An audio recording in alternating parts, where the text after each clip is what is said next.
És la cita per al lliurament de premis del concurs de Belems. Els membres del jurat l'han format Juanjo, Carlos i Mari Carmen com a guanyadors d'anys anteriors i Vicent Correa com a artista faller. Ells obrien l'acte per donar a conèixer als guanyadors d'enguany. L'alcaldessa de la Pobla i la regidora de Cultura feien entrega dels premis. Nerea Mañez ha estat la guanyadora en la modalitat de Belém familiar de més de 2,5 metres.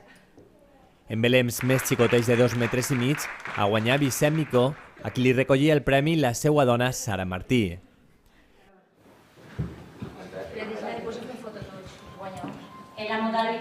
I en Belems col·lectius ha guanyat el Col·legi Sant Josep. El premi l'arreplegava Maria José com a representant de l'AMPA. També ha tingut un reconeixement el Belém que ha muntat a la Casa de la Cultura Vicent Navarro i Mari Carmen Benlloc com a guanyadors a 2010. En esta edició s'ha volgut fer entrega a tots els participants d'un obsequi per part de l'Ajuntament.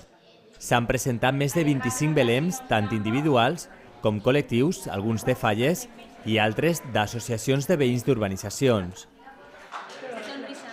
L'alcaldessa els agraïa la col·laboració i destacava que aquest tipus d'activitats ajuden a mantenir tradicions com la de muntar el Belém.